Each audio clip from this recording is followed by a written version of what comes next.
Riq, we were just talking about how you've been playing really, really well over the past couple weeks, especially. Does something feel different for you? Nah, I mean, I want to get better every game. Yeah. And that's what I've been doing. Other than that, shoot, I just been working. Well, it looks good. Well, appreciate it. Yeah, at the end, I think it was at the end of the Arizona game where, you know, I think they had you down for, I talked to you afterwards, but I think they had you down for 2 passes broken up. I saw more than that. Yeah, I was hoping it'd be more. Yeah, yeah, they're tough on those, right? Yeah. But, I mean, you were just all over it, man, just very sticky and and do you as a player just get like momentum going, like when you make a couple of good plays, all of a sudden it just sort of feeds in and then you just start getting in a groove? Yeah, you know, I feel like that's just natural in sports, you know. So you let Steph Curry shoot 3 3-pointers, he gonna feel like he can make 100 of them. So, yeah, when you make plays and stuff, you know, it's cool momentum and stuff like that. And, you know, it builds the confidence for sure, and it feels good to make those plays. I was just talking about your technique, man, because I remember coming into your rookie year, you're making all these plays. And as I remind folks, like, oh, you only play like 14 games in college at the position. And then every week it seems like the technique is getting better and better. Is there someone you work with during the offseason that helps you with that? Yeah. So I call him Twan. He in Florida, in South Florida, and I be going out there. He a DB trainer.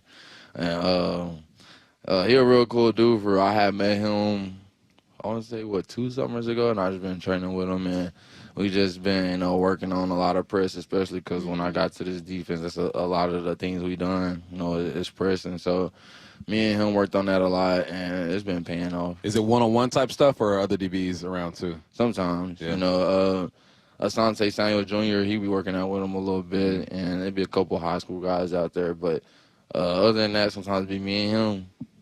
What's the kind of personality of the defense right now? We were just talking too about, like, statistically, you guys are fantastic, but that there's also something, and you know this, right? You're a fan of the sport. When you watch, even if it's not your team, you feel an energy when a defense is just clicking. Yeah. Like, you can feel it.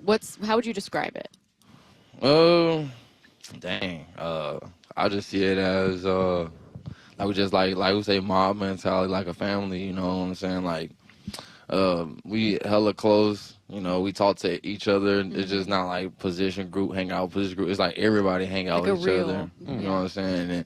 And then there's another thing whenever the defense can hang out with the offense too, and the offense hang with us, and we all just not like to ourselves for real. And I feel like that's what makes us who we are, especially as the defense. And, you know, it started off when Mike first got here, and then we just added a couple pieces to the mix, and, you know, now it's just got the right flavor. Hey, from your perspective, and everybody has a different, you know, idea of who's a good quarterback in the league, but who is Stafford maybe the toughest opponent as far as quarterbacks go, or is there a couple other guys that come to mind that you faced so far?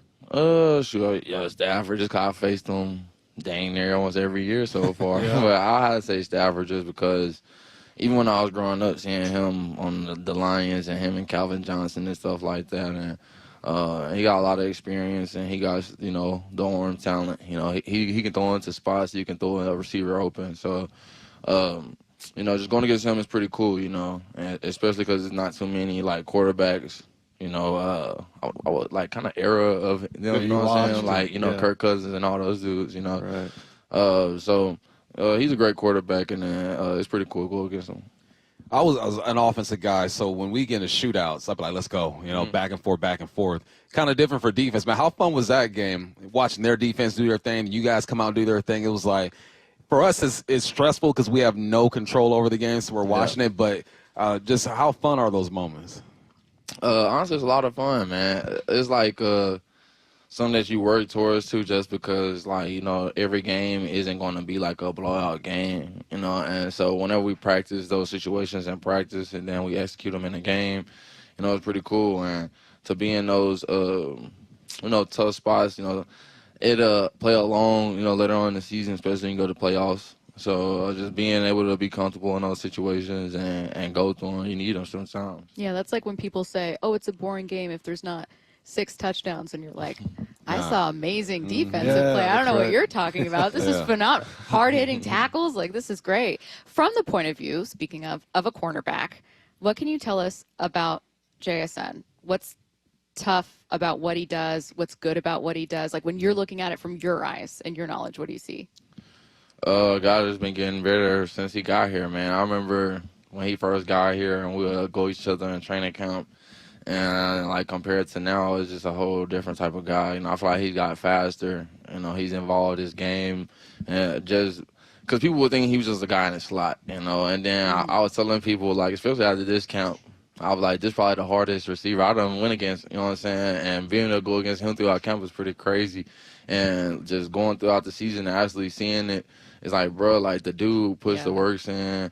He got great hands. The routes has always been there. You know what I'm saying? I just told him I feel like he got faster or something. You know, that's the main thing. Do you take credit for it? Or are you like, see, you went against me, so you had to step it up a little bit? Sure. Honestly, I just say it's arm sharpening arm because it helps me too. You know, that's the best receiver in the league, man. And usually whenever you got a top receiver, you got good corners. You know what I'm saying? So being able to go against him is just a blessing for real.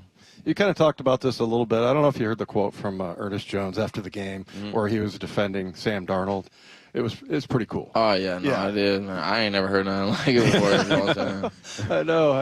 It's too bad they bleeped it out. But, yeah, I mean, that kind of sort of demonstrated how tight you guys are. And you were talking about that earlier, that, like, you guys hang out with receivers and offensive linemen and all that.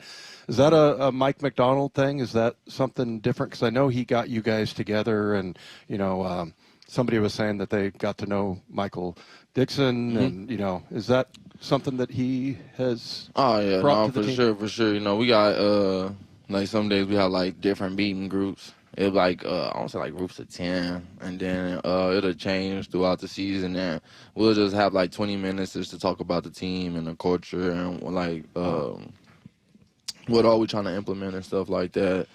And, you know, people also talk about, like, stuff about, like, in their career, like, what helped them get here or, you know, different little things they picked up and stuff like that. So you get to hear people's stories a little bit. Man, we've seen a lot of names out there. I mean, I don't think the defense has played together fully healthy not once so far this year. Like, J-Love's been out there. We've seen Okada, DeAnthony, Drake done stepped up.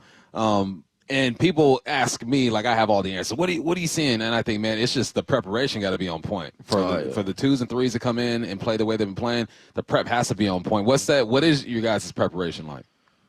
So we just, you know, just, like I said, in camp, it goes back to that. We got a thing called there's no drop-off. And whenever, you know, we have practice and guys, everybody gets reps, especially during camp. It was a big thing for everybody getting reps. And, you know, in the season, it's kind of hard for everybody to get reps, but whenever you get those reps and you make the most of them at practice, it shows in the game. And that's why the guys you've named, you know, whenever they get to the game, is nothing new to them. You know, because at practice, they take advantage of those reps.